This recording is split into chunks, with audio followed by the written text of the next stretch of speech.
आणि ज्यांची ग्रेड सामान्य आहे, ज्यांच्या ग्रेड पहिल्या वर्षात आहे, त्यांच्यातही ते खूप चांगलं काम करतात. आम्ही त्यांच्या 2 व्हेरिकोज व्हेन्सच्या व्यायामाच्या बरोबर फक्त सौम्य आणि पहिल्या वर्गात होणाऱ्या रुग्णाचे उपचार केल्याने आम्ही परिणाम दिसले आहेत. नमस्कार, माझे नाव इमान शुभदावन आहे आणि व्हेरिकोज व्हेन्समध्ये व्यायाम ही सर्वात महत्त्वाची गोष्ट आहे. पण आम्ही तो एक वेगळ्या तरीकेने करतो. आम्ही तो थोडे सोपे पद्धतीने करणार, त्याचे निर्वाह व्हेरिकोज व्हेन्समध्ये आराम मिळेल आणि आमच्या व्हेरिकोज व्हेन्स स्वतःच्या बाजूला बरे होतील. आता व्हेरिकोज व्हेन्समध्ये बरेच रुग्ण थोडी चुका करतात. पहिली चूक म्हणजे ते कपालभाती करतात, सेक्रल अलोमेलोम करतात. त्यांना वाटते की तो व्यायाम केल्याने त्यांच्या नसा खुलतील आणि रक्तप्रवाह सुरू होईल. But it's not true. Complications त्यामुळे वाढतात. If I am doing Kapalbhati, imagine that you are doing it with me, so visualize that we are both doing Kapalbhati together. मी पोटावर दाब टाकतो. And when I am putting pressure on the abdomen, where is the air going? खालीच्या आणि वराच्या दिशेला. जेव्हा तो खालच्या दिशेने जात असेल आणि दाब वाढत असताना अन्नकोशात दबदबा वाढत जातो, तेव्हा त्यांच्याकडे काय होईल? अटॅक तिथेपासून सुरू होईल. रिफ्लक्सचा हल्ला सुरू होईल. आणि जेव्हा रिफ्लक्सचा हल्ला सुरू होतो, तेव्हा तिथेच दुखणे वाढतात. डोळस वाढत जातील, सूज येईल. म्हणूनच जे रुग्ण कपालभाती, अलोमेलोम व्यायाम करत आहेत, पोट दाबून व्यायाम करत आहेत आणि तो आतल्या दिशेने नेऊन व्यायाम करत आहेत, त्यामुळे तुम्हाला गुंतागुंत होईल आणि गुंतागुंत बरी होणार नाही. त्यापेक्षा चांगला मार्ग आहे, ज्यामध्ये मी सोप्या पद्धतीने सांगतो की तुम्ही लांब वेळ व्यायाम करू शकता. आणि हे असं नाही की सकाळी उठल्यावर तुम्ही ते करत असेल तरी ते काम करतील. जर तुम्ही झोपण्यापूर्वी हे करत असाल तरीही ते काम करतील. दुपारी वेळ मिळाल्यास तरी काम करेल. त्यासाठी कोणतेही प्रतिबंध नाही. जागाच नाही. अशी कोणतीही खास जागा नाही जिथे तुम्ही हे फक्त जिममध्ये करू शकता किंवा तुम्ही फक्त पार्कमध्येच करू शकता तशी कसरत होत नाही. आपल्या खोलीत बसा, पलंगावर बसा, मग ही चालेल. जर बेड नसेल तर तुम्ही मॅटवर असाल तर तेही चालेल. आणि जर तुमच्याकडे ते नसेल तर तुम्ही ते नदीच्या काठावर करू शकता तर तेही चालेल. आपण सुरुवात करण्याच्या पहिल्या कामात फुलपाखरू आसनासह सुरुवात करावी. तुम्हाला काही करावं लागेल. तुम्ही फक्त पलंगावर बसा आणि असेच बसत राहा.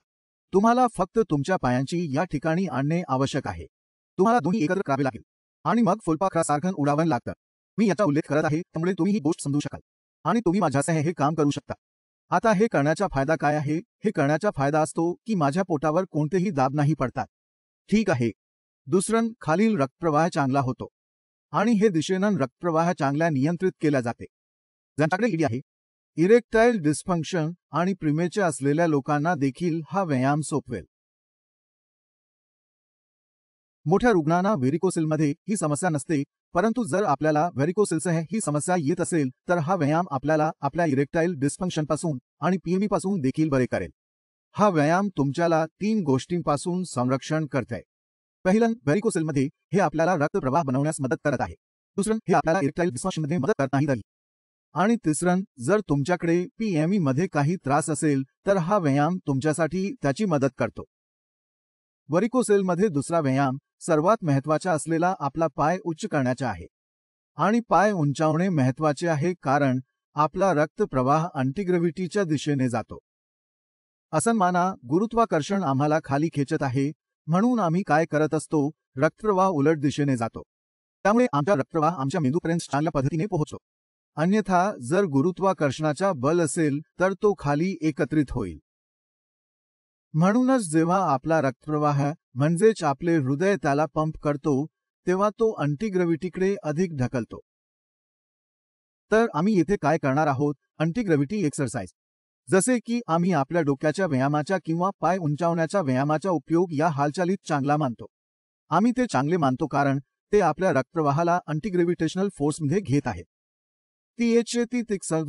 in varicocele, where our blood flow is restricted in one vein due to a reflux, it gets blocked because the direction of its blood flow changes.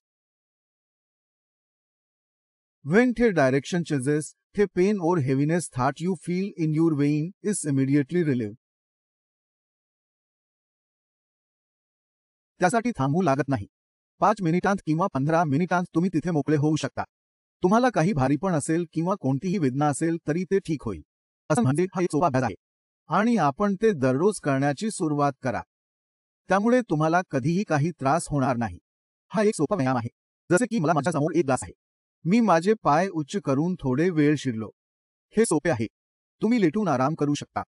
तुमचे शरीर ताण घालण्याची किंवा कडक होण्याची आवश्यकता नाही. आताही आरामासाठी असा असावा. आपले पाय वर ठेवा. जर थोडं उघडू इच्छित असाल तर उघडा.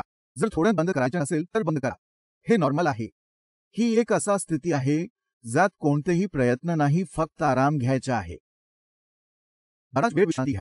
तुम्ही हे 15 मिनिटे, 20 मिनिटे, 30 मिनिटे चांगल्या अंदाजाने करू शकता. यासोबतच तुम्ही तुमच्या मोबाईलवर टीव्ही बघू शकता, गाणे ऐकू शकता किंवा तुमच्या मोबाईलवरील गेम्स खेळू शकता. हा एक सोपा व्यायाम आहे. खास असलेली समस्या नाही. दोनदा एकदा हे करता असल्यास तुम्हाला आनंद येईल. तुम्हाला व्हेरिकोज व्हेन्ससारख्या समस्यांची कोणतीही त्रास नाहीये. ज्यांना सौम्य ग्रेड आहे किंवा ज्यांना पहिल्या ग्रेडची ग्रेड आहे, त्यांनीही चांगल्या प्रकारे काम करतात. असे रुग्ण आपण पाहिले आहेत ज्यांना सौम्य आणि प्रथम श्रेणी होती आणि केवळ हे 2 व्यायाम केल्याने त्यांना आराम मिळाला. त्यांना इतर कोणत्याही आवश्यकता नाही होती. त्यांनी फक्त 2 व्यायाम केले, आहारावर काम केले आणि उदरबंदी होण्यास दुर्लक्ष दिले. हे 2 व्यायाम केल्यानंतर त्यांच्या व्हेरिकोज व्हेन्स पुनर्प्राप्तीच्या अवस्थेत गेल्या. आजच्या रिपोर्टमध्ये सांगितलं नाही की व्हेरिकोज व्हेन्स नाहीत दिसतात किंवा त्यात काही लिहिलेलं नाही. त्यामुळे जर तुम्ही व्हेरिकोज व्हेन्सचे पेशंट असाल तर घाबरू नका. हा व्यायाम सुरू करा. जर तुम्हाला अजून काही समस्या असतील किंवा तुम्ही त्याची शोध करत असाल तर तुम्ही खाली दिलेल्या नंबरवर माझ्या टीमशी बोलू शकता आणि योग्य उत्तर मिळू शकता. पुढच्या व्हिडिओत आम्ही ह्याची संधी घेणार आहोत. तोपर्यंत नमस्ते.